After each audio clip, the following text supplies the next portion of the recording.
Bueno, entonces, estábamos tratando de presentar los espacios, ¿no? Pensar en, yo acá les compartía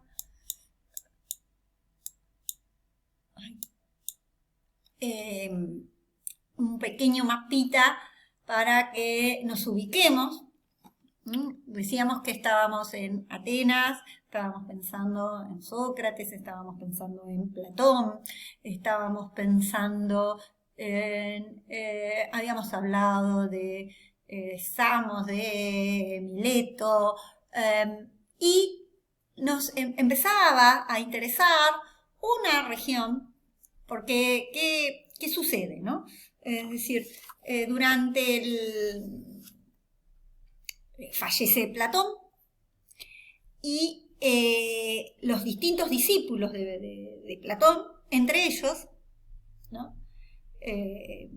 Aristóteles, se plantean, bueno, ¿quién va a seguir con esta tradición y con esta institución? Durante muchos años, Aristóteles, yo digo como buen alumno de Platón, había estado permanentemente cuestionando las ideas platónicas, ¿no? ¿Qué cuestionaba? Esta idea de estos dos mundos que nos daba esta idea de armonía, en este que estaba subyacente, este otro mundo, el mundo perfecto, el mundo verdadero, el mundo que no estaba atravesado por el tiempo y por el espacio, decíamos, siempre requiere, que es esta idea de un argumento del tercer hombre, ¿no? En Banquete lo veíamos, por ejemplo, con Eros, ¿no? Entonces, dice, esta idea de ese tercer hombre lleva, este argumento del tercer hombre, lleva a un infinito, dice Aristóteles, porque siempre termino recurriendo a esa figura para poder llegar a consolidar ese. Entonces, él dice, tiene que haber un principio, un origen que no sea infinito, ¿no? Es decir, está cuestionando, ¿no?, las ideas, ese mundo de las ideas platónicas. En especial en los últimos diálogos platónicos, en especial en el diálogo Leyes. Escribe un texto, bueno, ustedes saben que este texto posteriormente se organizó, se le dio el nombre de metafísica, decíamos, ¿no? Está dentro de la filosofía, hay distintas áreas, ¿no? Y una de las más tradicionales y de las más antiguas es la metafísica. La metafísica es un término que se le da, un nombre que se le da a una obra de Aristóteles, Andrónico de Rodas, cuando la organiza, y es lo que está más allá, ¿no?, más allá del mundo físico, metafísica, o sea, que va más allá de este mundo físico. Por lo tanto, la metafísica, ¿de qué se ocupa? Se ocupa del ser, ¿no? Más allá de ser una obra, es un área de la filosofía, que es el área de la metafísica, en donde la pregunta por el ser, ¿no?, un ser que va más allá de la pregunta por lo físico. Físico en el sentido de mundo sensible, diríamos, ¿no? Lo que está más allá de la naturaleza, diríamos, ¿no?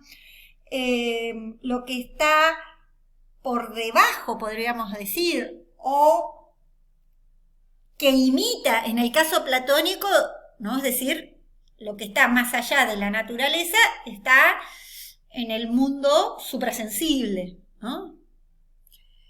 En el caso de Aristóteles, bueno, comienza la metafísica diciendo, todos los hombres por naturaleza desean conocer. Y ya acá hay una diferencia clara, ¿eh? Recuerden el mito de la reminiscencia, en donde, bueno, en Platón no teníamos esta consolidación de todos los hombres por naturaleza quieren conocer, ¿no? Es decir, hay almas que recordarán y otras que no, ¿no? Acá sí, acá todos los hombres por naturaleza desean conocer, ¿no? Es decir, soy hombre y deseo conocer, por ser hombre. Prueba de ello es la estima que gozan las sensaciones, pues al margen de su utilidad las estimamos por sí mismas y por encima de todas a la sensación visual, ¿no? Entonces, comienza planteando que es natural del hombre el intentar conocer, el querer conocer, este deseo de conocer, que junto con otros animales, por naturaleza, estamos dotados de sensaciones y de todas las sensaciones, los sentidos, las sensaciones que son, es el conocimiento que me aportan los sentidos frente que se comunican con ese otro, ese otro objeto. Dice, bueno, los animales tienen sensaciones, pero no todos, dice, los animales por naturaleza están dotados de sensación. Nosotros también, diríamos, ¿no? Pero en algunos, a partir de ella, no se construye ulteriormente el recuerdo, ¿no? Es decir, que todos tenemos sensaciones, el perro de la casa de ustedes, el pajarito, ¿no? Todos los animales tenemos sentidos, tenemos sensaciones, y algunos, ¿no? A esas sensaciones las vamos recordando, vamos construyendo ese recuerdo. Por esta razón, los últimos, los que tienen de por sí la posibilidad de recordar, son más avisados y más capaces de aprender que los que carecen del poder de recordar, pues los incapaces de percibir sonidos son avisados, mas no poseen la facultad de aprender, tal como ocurre con la abeja y con cualquier otro género de animales que tengan. La capacidad de aprender, ¿no? Poseen la capacidad de aprender los que, además del recuerdo, están dotados de ese sentido, ¿no? Entonces, sensación y recuerdo, ¿no? Y entonces, y acá, fíjense que en la primera paginita está como, hay un montón de ejes, dice, mientras los animales viven en el auxilio de imágenes y recuerdos, participando escasamente de la experiencia, el género humano se vale de la técnica y el raciocinio, mas en los hombres la experiencia nace del recuerdo. Muchos recuerdos referentes a una misma cosa dan por resultado una experiencia. Y pareciera que la experiencia es casi semejante a la ciencia y a la técnica, pero ciencia y técnica arriban a los hombres a partir de la experiencia. Pues la experiencia engendró la técnica, como dijo con razón Paul. Bueno, una característica también que se observa en los diálogos platónicos es la cita, la mención de otros filósofos, de otros pensadores de la época, de otros textos, que es interesante porque da un conocimiento, genera un conocimiento sobre esto, ¿no? Entonces,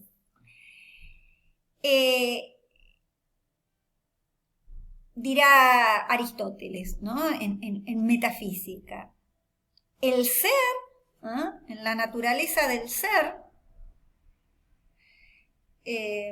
no se ve, pero está en todos lados, ¿no? Esta idea de el ser es, ¿no? El mate es de plástico, ¿no? De silicona, de no sé qué material, ¿no? Es. Por lo tanto, es un ser, ¿no? El mate tiene un ser. el mate es. ¿Eh?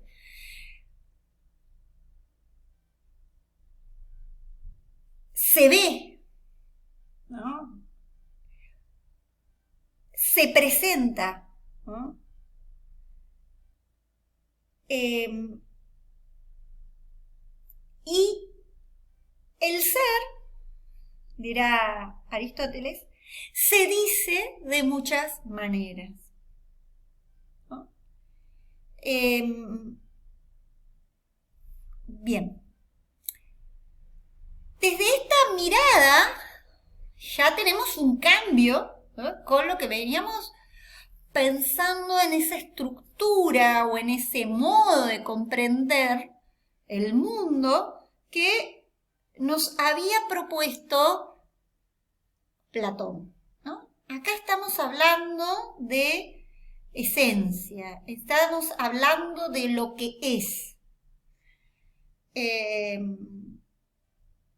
del ser en sí, ¿no?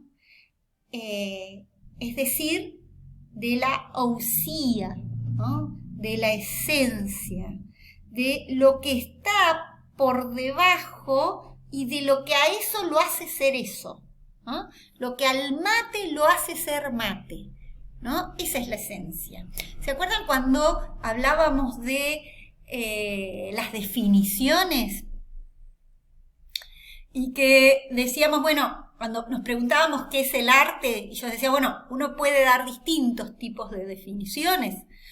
Bueno, cuando uno pregunta, ¿ah?, por el qué es, está preguntando por la esencia, por querer saber qué es a lo que a eso lo hace ser eso y no otra cosa, ¿no?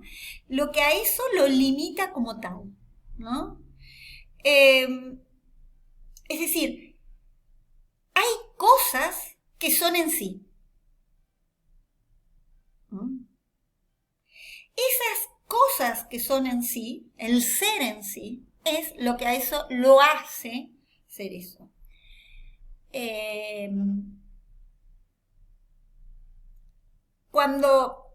Bueno, el ejemplo que pone él, ¿no? Es decir, un ejemplo muy conocido. Sócrates es calvo. La calvicie de Sócrates no existe en sí, sino que es en un otro que atribuye a ese otro un atributo, valga la redundancia, ¿no? Entonces, ¿qué es lo que...? Entonces hay, por un lado, cosas que son. Entonces, desde ese lugar, cuando estamos pensando en la poética, estamos pensando en qué es la obra de arte, nos estamos preguntando por la esencia que tiene el arte. ¿Qué es a algo lo hace ser eso y no otra cosa? ¿No? No es un atributo ser una obra de arte, sino que el arte tiene una esencia. ¿Y qué es lo esencial del arte?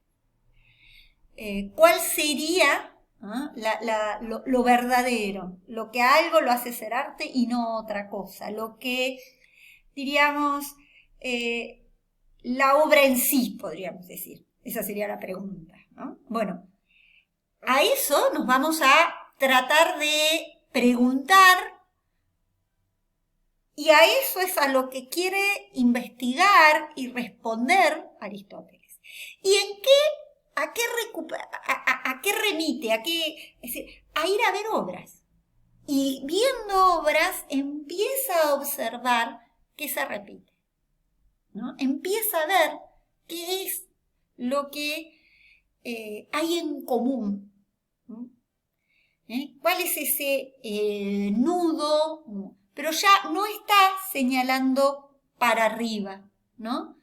No está en ese mundo suprasensible, sino que está pensando en el ser, en la esencia, en lo que la cosa es.